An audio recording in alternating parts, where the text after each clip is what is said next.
Bismillahir Rahmanir Rahim. In the name of God, the entirely merciful, the especially merciful. Assalamu alaikum wa rahmatullahi wa barakatuhu. Welcome to the Peace Talk, where you learn about Islam and Muslims from Muslims. This is your host, Brother Yasser, and I am here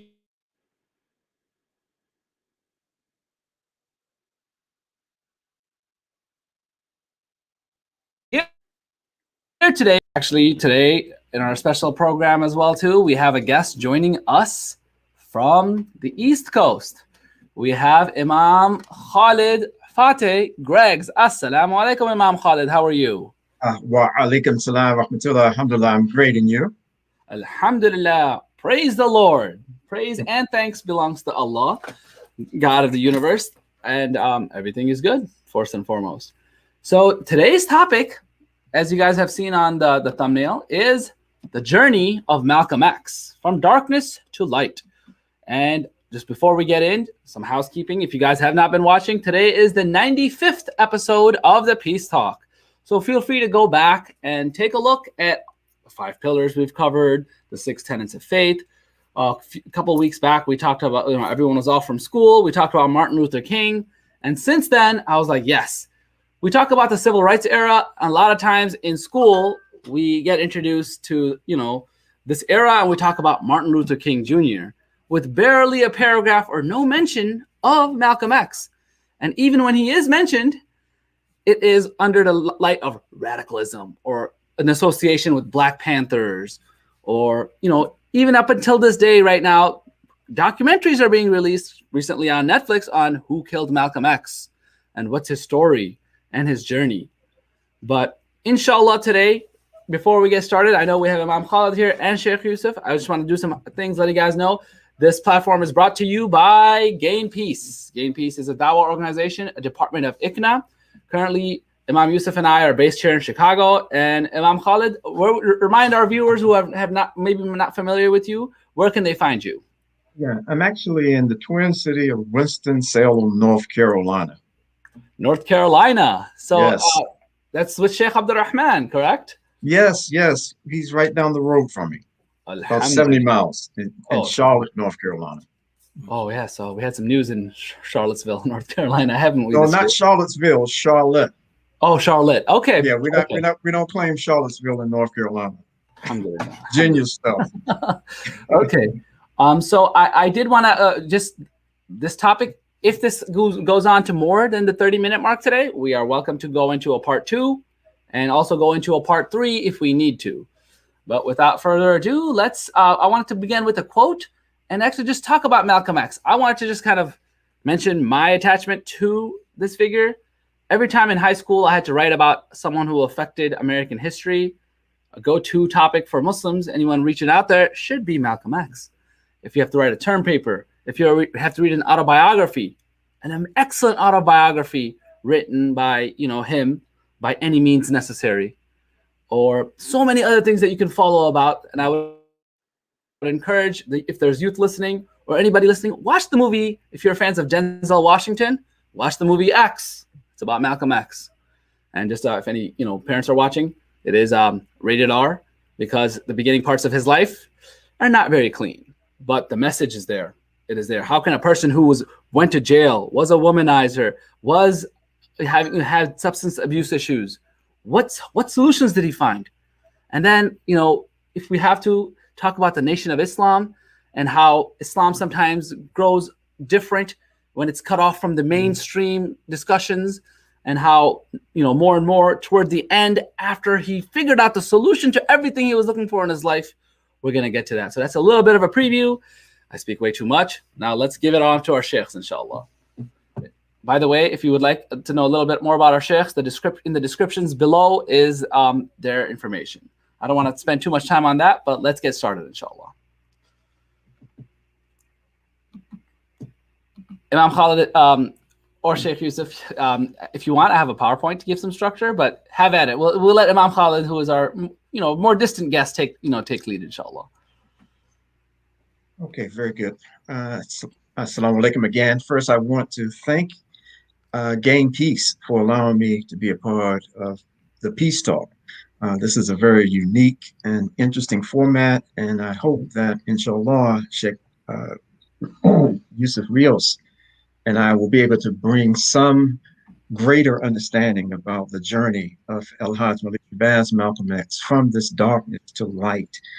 I don't want to spend so much time talking just out of the blue, but I want to say that El-Hajj Malik Shabazz, Malcolm X, is a very transcendent figure, not just in the Muslim community. We're talking about an individual whose life somewhat mirrored the life of many inner city African Americans and inner city Latinos, in that the concentration of people in various areas, although Malcolm was blessed to have a father who been a part of, and mother who were part of the Garvey movement, and his father was very independent, a very independent thinker and a very independent individual. And this kind of spirit was instilled in Malcolm and his brothers and sisters by their mother and father.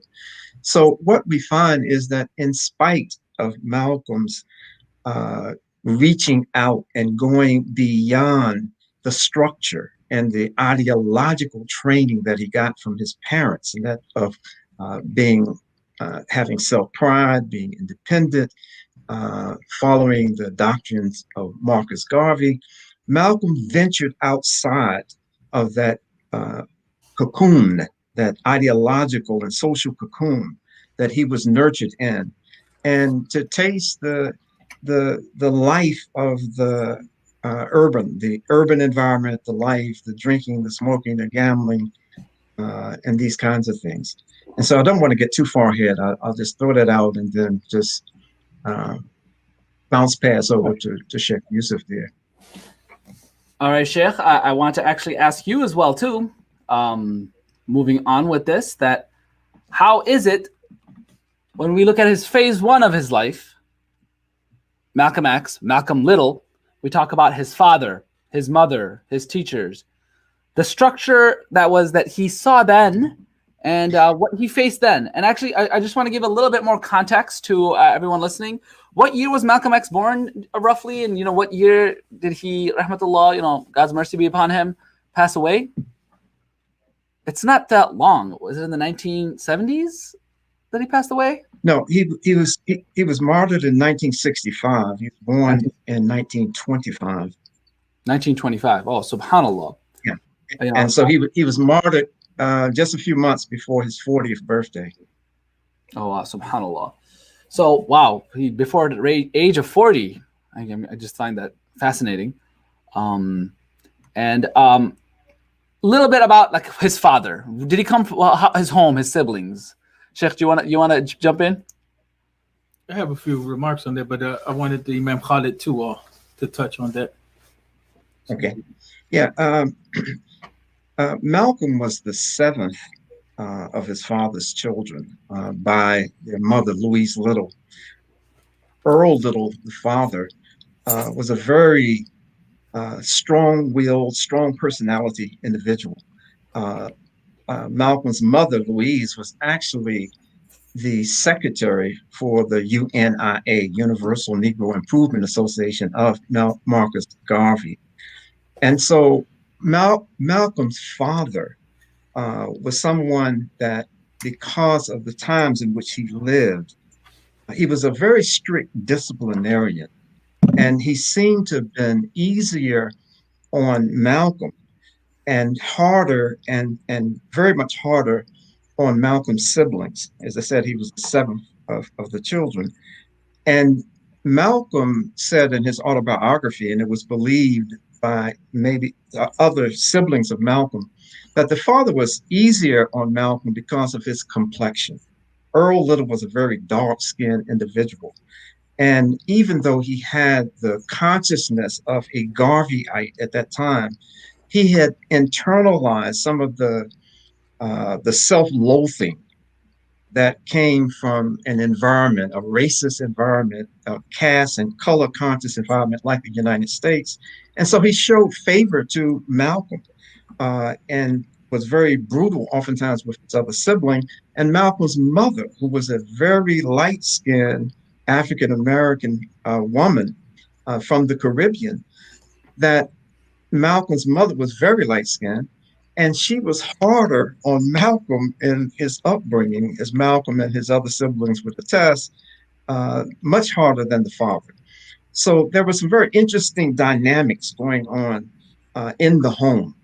And once Malcolm got of age to be able to go outside of his nuclear family and to experience the world, like in Boston with his half sister Ella Collins, and to be exposed to the nightlife and the inner city life of New York, Malcolm found this fascinating. And it was not because he had come out of that environment, but he was attracted to what he had expressed as the realness of the people, that they were not putting on airs. They were not trying. He believed that the people in many of the people in these environments were not trying to project themselves as something other than what they were. So Malcolm was not, specifically the product of a home that was in the just use the word ghetto, or in an urban environment that would create the kind of tendencies that he developed and acquired later on in his young days, before getting into the street life and having gone to prison. So I did want to mention, so basically his siblings, he had siblings older and younger. He Yes. was in a crowd. It was something that was very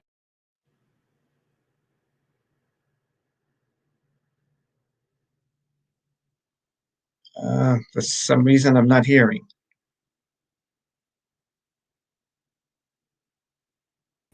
How about now? Can you hear me now? Okay, yeah, gotcha. Perfect. Yeah. So sorry, I think we just have too many things in the studio here. Can you still hear me, Imam? Yes, I can. So Malcolm was raised in a typical family back then. Now, I want to just highlight for our new Muslims and non-Muslims listening what we can learn from this story, because Black Lives Matter, police brutality, that era that Malcolm grew up in, still to this day in 2021, how much of that has changed? How much of what the problems that were faced back then, because especially after President Obama got elected and things like that, but from a Muslim perspective, the Muslim community had an awakening, like you could say after 9/11. You can also say the Muslim community then had an awakening, especially now after the Trump era. There was these phases that we see, and we thought we were in a post-racial America after President Obama. That race is something behind us. Right? So, hello, is that fixed? Yeah, hold up. Let me just say, is there an echo? Is that good? Imam Khalid, can you hear us? Sorry, we're just yes, I can. Yes, I can.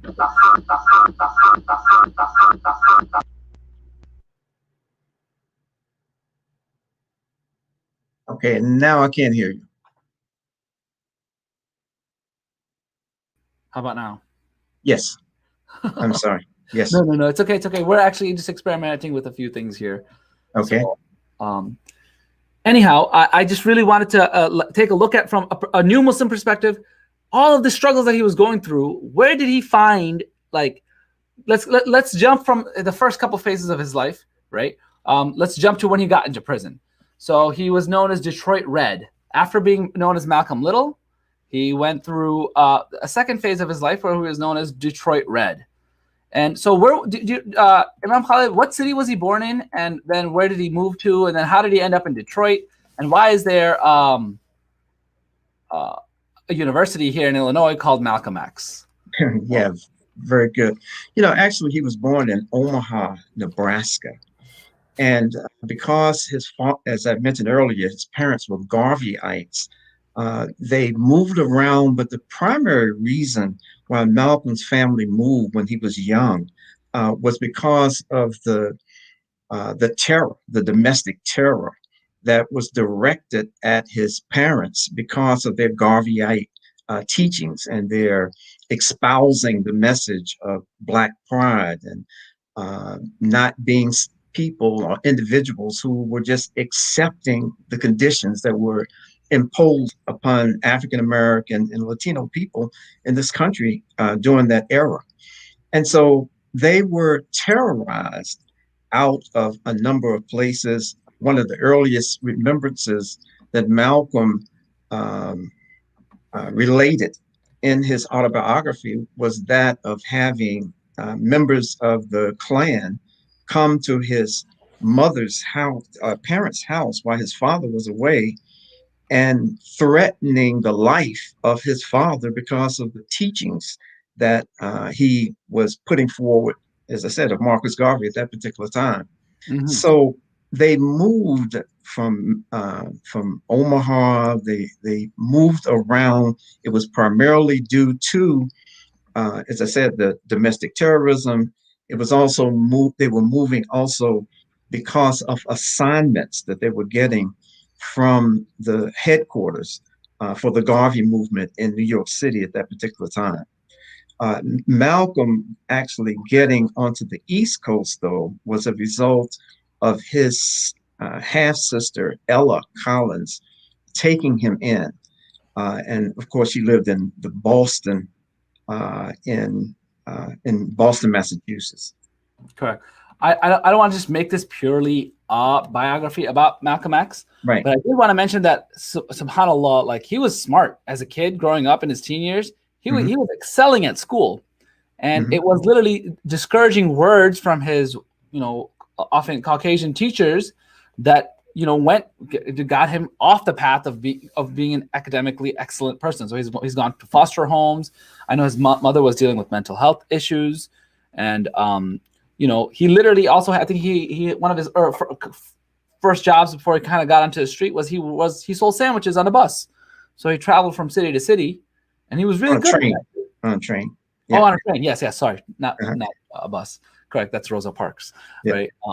But she didn't sell sandwiches on the bus. She didn't sell sandwiches on the bus. And then then he got onto the street. Now, anything that you want to say about, like, any youth listening right now, or whether you're a parent or you're a young person themselves, what would you say that we can learn from this? Like, looking back at it. There's a few things that are here that are important, I think, to highlight and mention. First, a lot of times there's a lot of emphasis placed on Al-Hajj Malik al-Shabazz, Malcolm X, rahmatullahi alayhi, as being a criminal that transformed his life, and then he found Islam. But his life overall is a perfect exemplar or model of what has happened in specific within the U.S. and what has happened to some Black families. In that, you find a two-family households, a two-family headed household. In the context of Malcolm's family, they were a religious family, and you see where certain social dynamics have an impact on the family and on individuals of the family. And that's important because a lot of people like to confuse the Black community with criminality. They like to associate the two, like if they're, genetically tied in, and they refuse to look at what has happened throughout the decades, especially when we start talking about pre-segregation and post-segregation, the challenges that the Black family has encountered. So they were a religious family. They were a family that was together, and that was really typical of a lot of Black families in that time period. There's also the stereotype that is generated that slavery, that during slavery there was no family, and and then there's this idea of criminality. So there's this really negative definition of Blacks in that regard. And I think Muslims need to study that really well so that they can have a true understanding of the Black community and its contributions, and especially the dynamics that change people. So we see he came from a two-parent headed household. They were a religious family. They believed in economics. They believed in empowerment. They believed in many things that people who want to do well for themselves believe in, but they had that challenge of racism being accepted in the society, and violence being associated with their racism, and it targeted them. And so at the end, we find that Malcolm despite his religious upbringing, his father was a minister, and they had, like I said, a degree of understanding of the necessity for economic mobility or upward mobility. But that did, no matter what, whether it was economics or whether it was religion, none of that was enough to protect against the dynamics that Malcolm was facing in the society. And so, if you want to talk about what the youth go through, is they go through the challenge of dynamics that sometimes can transform them so much that they can be pulled away from their own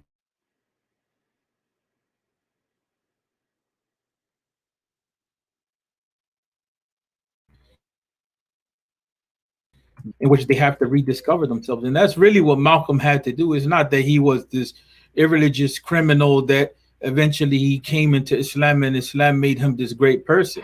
You see, you just mentioned yourself, he was a prodigious, very intelligent youth. But the society really didn't want him to expand and develop in that way. This is, like Imam Khalid said, it was a caste system approach. So we have to realize, Muslims have to realize that people's breakdown is not always because they're moral failures or they don't have any sort of belief. There's challenges that we have in the community that have to literally be addressed in order to create environments that are healthy for people, right? And I think that that gives us a different dimension about our obligation of faith, to create, conditions which will allow people to flourish. It's not just enough to tell people to believe or to tell people to purify their hearts, but we also have to have these conditions in our society which allow people as human beings to flourish. And when those conditions are not there, they create challenges. It could be what we saw in the 80s, our environments being hit with, cocaine and then crack, or what we're seeing now in the 2000s with our environments being hit with dispensaries, marijuana dispensaries, and heroin. We see in this area that we're in, where the Ikhlas Center is in, we see people, European Americans actually begging for money because many of them are addicted to heroin.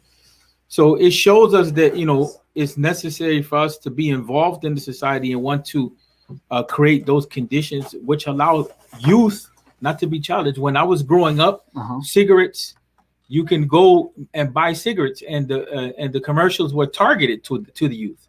And then they changed that. Society literally decided to change the laws, and it made it illegal for youth to be targeted in that way. And in this time period, our youth are targeted with sexuality, with a lot of different things that they have to struggle with. That, and it makes it difficult to be a youth. And we see the result. You know what I'm saying? The result was Malcolm was literally pushed away from his ambitions, and he was pushed into a situation which it made him internally collapse, and then he had to rebuild himself. And we find that's the case with some of the youth, and we see that in the UK, we see that in England with the Southeast Asian community. A lot of them are struggling with these issues. We see that in some of the major cities. When we look at in New Jersey with the Palestinian youth, we see what's going on in Minneapolis and the Twin Cities, Minnesota, with the Somali youth and the gangs and so on and so forth. And we see it even in Chicago with some of the youth here, and they don't necessarily come from the African American community. But the point being is that you can be changed by your social conditions, and you can come from a good family and still,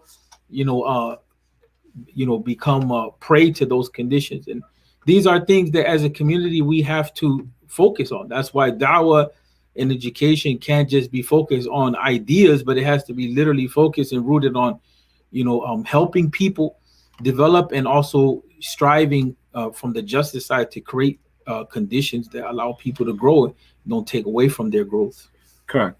And first of all, I want to that was amazing. I want to apologize, just we're having some bandwidth issues here at the Ikhlas Center. We're doing renovations, and I guess having 3 people or our testing we have a little bit of issues. But normally, if you're joining us for the Peace Talk, where we learn about Islam and Muslims from Muslims.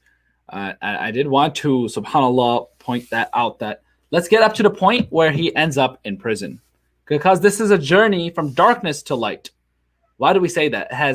It has to do with the transformative nature, the phases that Malcolm has gone through in his life. And I do apologize for, I know you're just hearing Sheikh Yusuf and myself right now, but I want you guys to all just to think, every single person who is a new Muslim or a non-Muslim, they're on that journey somewhere. Oftentimes, we Muslims, we don't realize that everybody has a past, and like the worst in Jahiliyyah are the best in Islam. And we can even see that in our companions with Umar radiallahu anhu, right? And we see how amazing he was as a companion. And the story of Malcolm X, as he moves on, a year's worth of being on the streets, of getting, he had, I think he had many women, and he had he was married to, or almost like, he was around, I think there was a white person that he was around, and there was a lot of these ideas that were being thrown around that back then. We're not past them right now, but he ends up, I think, being caught for something. What is it? Burglary, breaking into a house or a car. A lot of things that people would say, the story of Malcolm X, you have to read it till the end. You cannot just like our stories too. Allah subhanahu wa ta'ala, God Almighty, you can, our deeds, and then what happens at the end. Our deeds at the end, our latter deeds count more. So you can be a righteous person your whole life, and at the end you can mess it up. You can, in your old age, start backbiting, doing ghibah, being like doing something else that, like, everything that you work so hard to amass in your life, don't ruin it in your old age. We pray to God, oh Allah, please, when we get old, please keep us sane, keep us still practicing. I mean, inshallah. And Malcolm X too, like, before we get to that, like, is there anything you want to cover before he ends up in prison, and then what he does in prison, before we get to the nation or anything like that? Imam Khalid? Yeah. Sheikh Yusuf has said made some very dynamic statements, and you have as well. I think that it's extremely important for us to understand, and I'm just reiterating in just another way what has already been stated, and that is that the qualities that Malcolm had were not qualities before going to prison and after prison and becoming the transcendent figure and iconic figure that he became at the time of his martyrdom at the age of 39.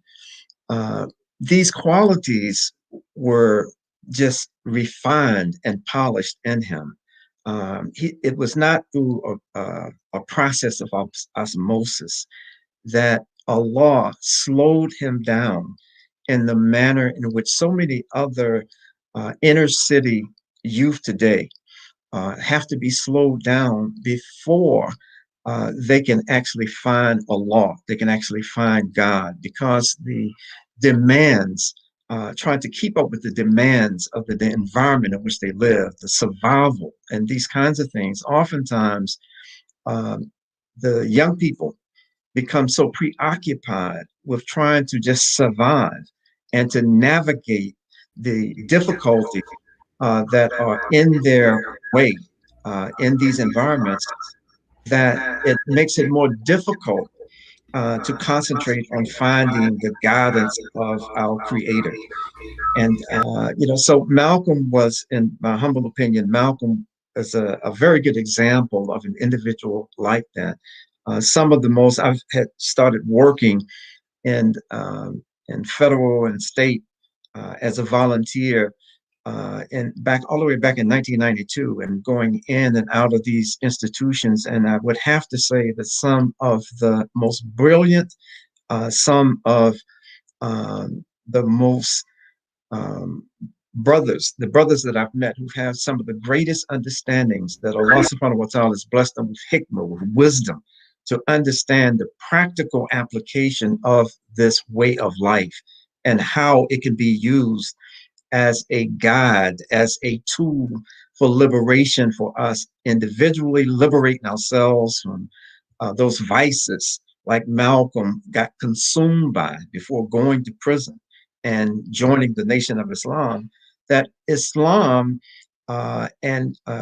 is a process that we can use, as Sheikh Yusuf has said, we can use these tools that are given to us to navigate. They are not just abstract ideas. And Malcolm was the embodiment at every phase of his life. And we're talking about now this period of going to prison, while in prison in Massachusetts as a result of organizing a burglary ring. And in that ring, he had two white women, as you alluded to earlier. One was one that he had a romantic relationship with, and the other, I think, was the sister of this woman. And when Malcolm was actually sentenced, he and his accomplice, Malcolm Jarvis, in the Malcolm X movie, he's referred to, and in the autobiography, as Shorty. But his name was Malcolm Jarvis.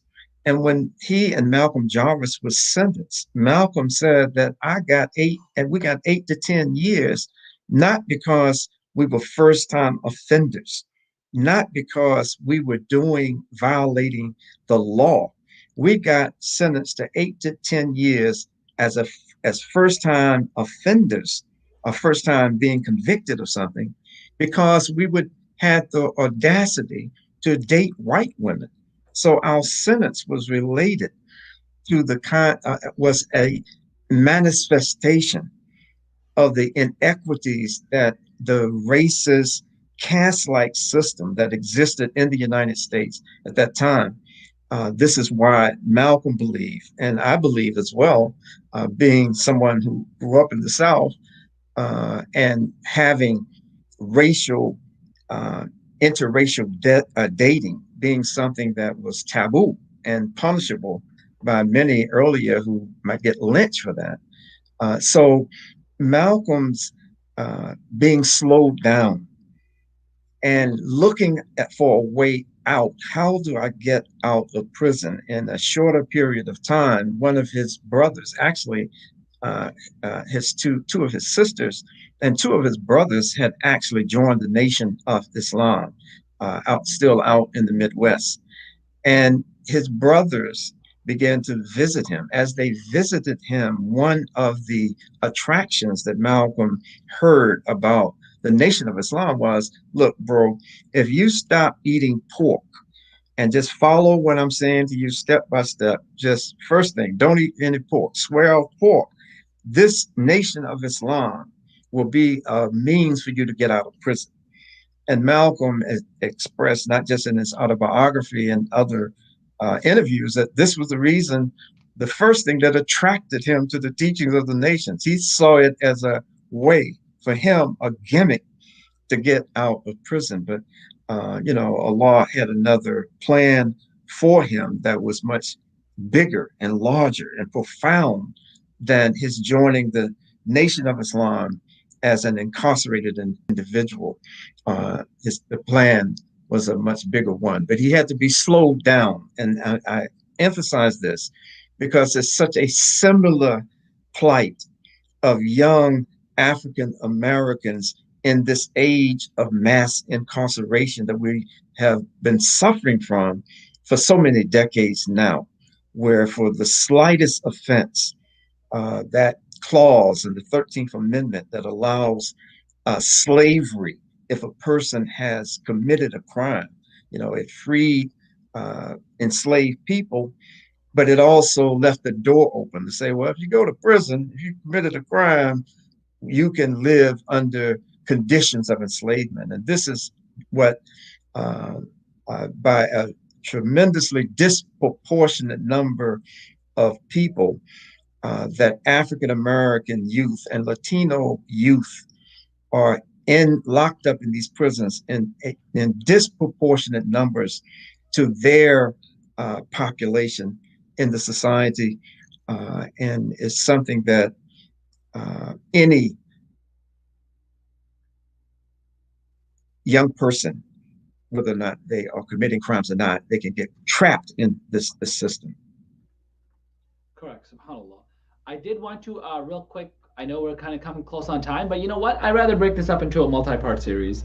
And also, if there's any ayat of Qur'an, Sheikh and Imam, if you have anything that comes into mind that anyone can go back to, and I would encourage our viewers who are watching, that even our Arab brothers and sisters and our Desi brothers and sisters and people from everywhere, Latino Muslims and new Muslims, why should we study this man? I know this is just a casual show where you just watch, but I would say do some homework. Do your homework. It's, recently I've been, I think Imam Khalid mentioned it, like, yes, this is something that, is relevant to all of us. racism has not gone. I think he said the word lynch, and I was like, so, when the store, the protesters stormed the White House, that word was used again. That concept, it's not something from the 1930s that his father, Malcolm's father, had to be afraid of. It's not something that he in the 1960s had to just deal with. It's actually something that's still alive today.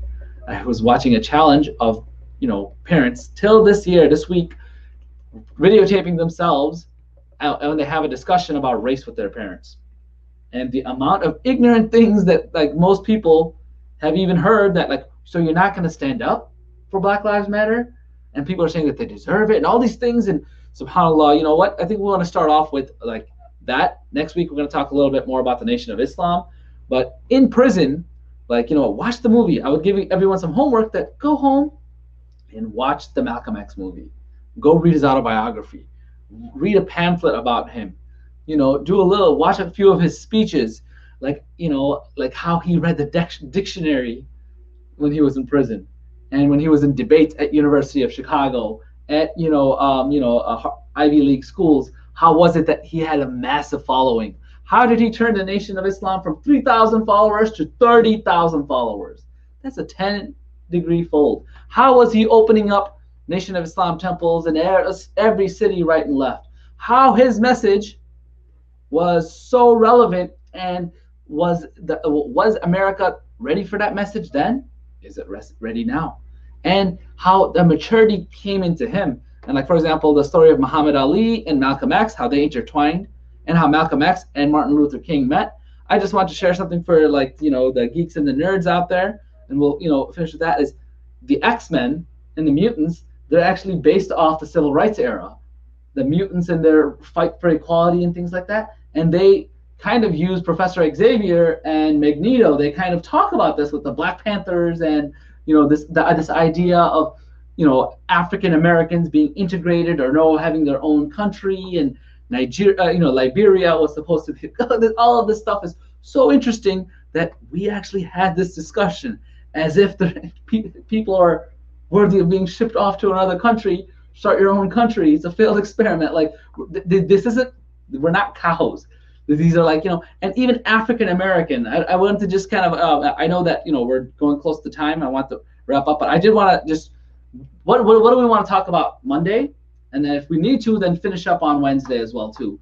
Like I want to kind of Imam Khalid and Sheikh Yusuf. Where do you want this discussion to go? If you want non-Muslims or new Muslims listening. So Imam, we'll start with you, Imam Khalid.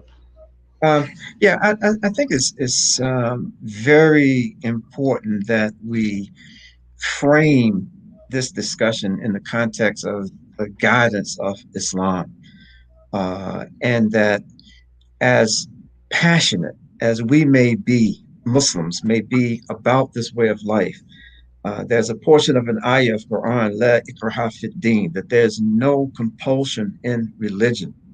And then Allah goes on in Qur'an to say, well, why? I mean, what's the reason for this? Because truth stands out clearly from falsehood.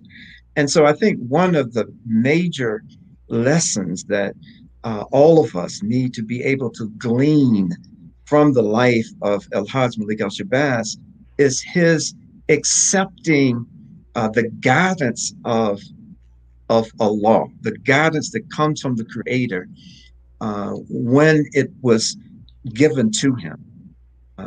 As we talk in the next episode of this, and we talk about his converting to the Nation of Islam, at that particular time, this is what the Creator put in front of him.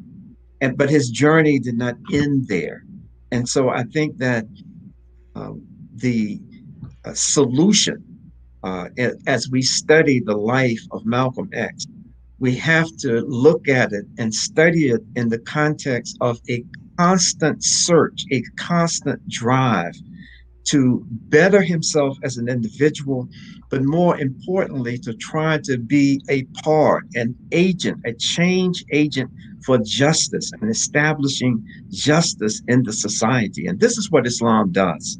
And so this is what Allah bless Malcolm to be able to come through a process that even though it was a relatively short life, just 39 years, it was only 11 months as practicing Islam and by following the Sunnah of the Prophet Muhammad ibn Abdullah, peace be upon him, and following the Quran. He only did this knowingly and consciously for 11 months.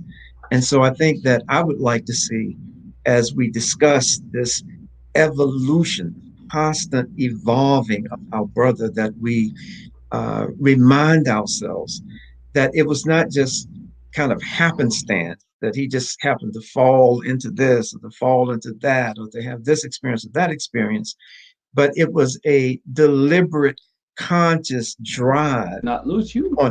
on his part to try to find the truth and to embrace that and to make it a part of his life, the life of those in the society around him.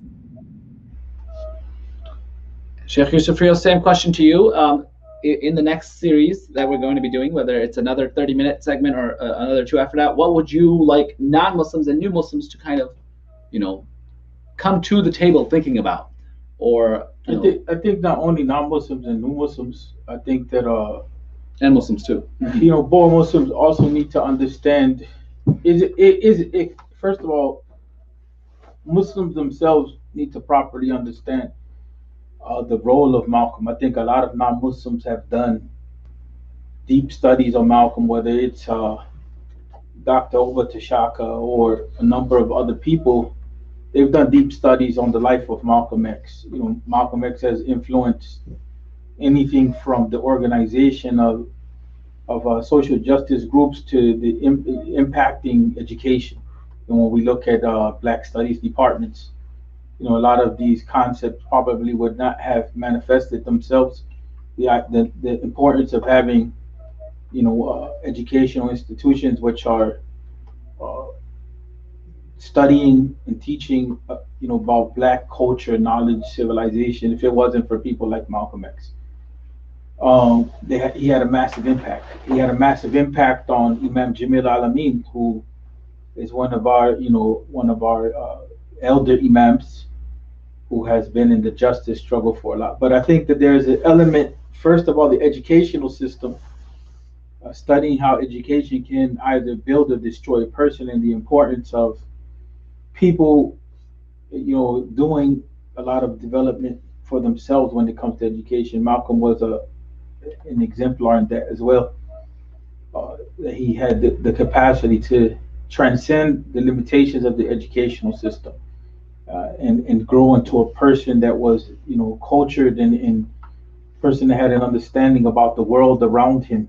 A lot of us Muslims, we haven't come into that understanding about the world around us. We're still stuck on what directly impacts us in the immediate, but we're not looking at the world as a whole, or we're not looking at how the world operates in those dynamics and the importance of looking at people's accomplishments in the world. And he teaches us a lot in that regard, with having to have an understanding of the role of history in our lives for our own development, our identity, for our growth, for our understanding about the world, for a sense of pursuit of justice. So that's one thing, is education and understanding the role of Malcolm overall. I think in light of revival of the deen, we have a tendency of not thinking that this part of the world has had any place in the revival of Islam, but Malcolm has revived Islam from a number of different angles, from the angle of the pursuit of justice to the universal brotherhood of Islam, to the understanding of Islam as being more than just, a habit of the heart or just prayers and to just be, purification of the self. If you look at Malcolm's life, he had clarity of belief. He had, community in mind. He had the pursuit of justice. He had a sense of renewal of education. He had a sense of the necessity for Muslims, especially, to have a really clear understanding of how they should deal with each other and how they should deal with others. So, and that's been lost. Malcolm, in his organization, it was two parts. The organization that he built for African unity. It was, one part of it was dealing with the Muslim internal unity, and he actually wanted the Muslims to be on a united front across the board. And then he had another organization to deal with the society, and in specific within the African American community. What I would like to see is that that type of platform is brought back, because we don't have an understanding of what our obligations are to each other as a Muslim community, and to the development of each other, and we don't have a clear understanding how we should be functioning in this society. And in specific, I would like to see that that returns back to the African American community, that the Muslim African Americans and the Latinos and even the European Americans, they have a clear understanding, they have an obligation to their communities, regardless of whether they're non-Muslim or not. And Malcolm taught us all of those things. And I had a thesis running for a while, and I honestly believe that Malcolm has revived certain things in the deen, but he hasn't gotten the credit for that. So I consider him to be amongst the people of Tajdeed, or Mujaddid, the reviver of the deen. And if you study close enough, the evidence is there to be able to support that concept. If you look at the reality of his teachings, and when he pursued the issue of social justice, look at what just happened recently within this past year with the racial breakdown in this country. Malcolm was talking about that, long ago. So there's aspects of Malcolm's life that need to be understood properly. And I just want to leave with saying that there is an exaggeration, at least from what I've come to understand from elders and people who have studied Malcolm's life.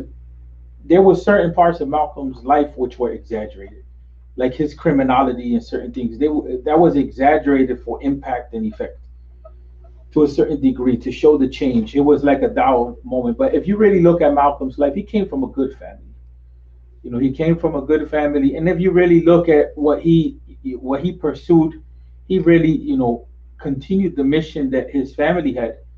A lot of people like to attribute all of his growth to the Nation of Islam and Elijah Muhammad.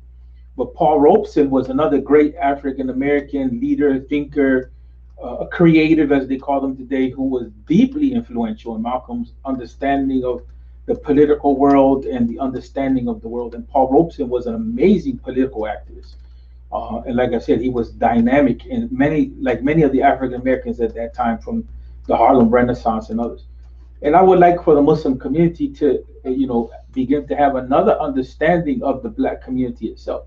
Black history is not only for studying these moments in history, but also to make sure that we have a correct understanding of how we're dealing with the Black communities in its contributions. And if we're able to do that, we're able to see another community that's very different than that community that's painted in our minds, that most of the times falls in line with a racist mindset. And that's not to accuse anyone, but we have to realize that we do see each other, and many times in a manner which is not appropriate. And that's part of, what we're called to in the Qur'an, to come to know one another. Mm-hmm. That's about it. But I would like to see that we see the legacy of Malcolm in that light, and also the Islamic movement. That's lastly a point to be said. The Islamic movement really has to return back to have an understanding that the African American community had a clear understanding of what movement is, and that we cannot have a healthy understanding of Islam in America if we continuously marginalize the Black community and marginalize the experience that it has had with Islam.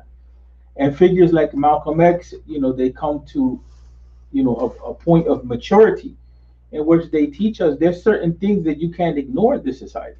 Certain things that have to be addressed, that any Islamic discourse, has to address that. Now, every community may not have their responsibility, but there's no doubt that the African American community, when it's dealing with its own issues, should not be accused of a treacherous nationalism or an empty understanding of Islam, or so on and so forth, because these things were part of how the Black community internalized Islam and applied Islam to deal with their conditions. And the proof that it works when Islam, when it's applied to the people's conditions, is his life, right? It's his life. So those are things that I think we need to highlight, and they need to be returned back to their proper place. Now, before we end off the show, I know we're going over time, but we're hearing great things from both Sheikh Yusuf Rios and Imam Khalid Griggs.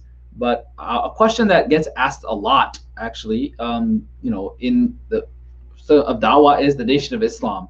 Maybe you want to leave this for next week, or if you want to address this now, Nation of Islam, and how does it relate to mainstream Islam?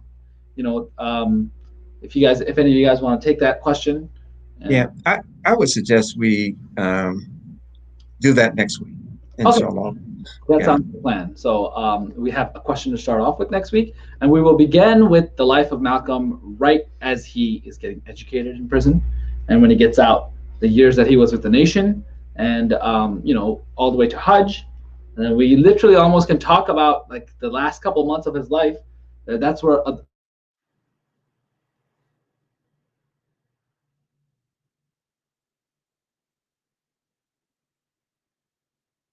the gem. Hey, so with that, I have a suggestion for Imam Khalid. Because you said maybe running this out to the third 3 episodes. Mm-hmm. Perhaps Imam Khalid can highlight, the organization of Malcolm in the 3rd episode, and really how does that legacy apply to us today, and what Sure. are the things that we can take from it. Alhamdulillah, that would be good. That would be good. Perfect. Alrighty, guys, thank you so much for tuning in. Those of you, the several of us that have joined in live. If you guys have any questions about Islam, feel free to pick up the phone and call 800-662-ISLAM. That's 800-662-4752. You can tune into this show every Monday, every Wednesday at 6 p.m. Central Standard Time, whatever time zone that is for you, hopefully after work and things. And feel free to put your comments. If you see the video, give it a like, give it a thumbs up, share it, and reflect. Remember, one thing I ask for all you guys watching is do a little bit of research and come in next week with some questions ready. So we appreciate all that, wherever you may be watching this, Facebook, YouTube, SoundCloud later, and support us, inshallah, God willing. And let's continue to learn more about this amazing person who, we all should know about to actually understand Muslims in America or Muslims in the world. Join us again next week. And assalamu alaikum wa rahmatullahi wa barakatuh. Alaikum salam wa rahmatullahi wa barakatuh.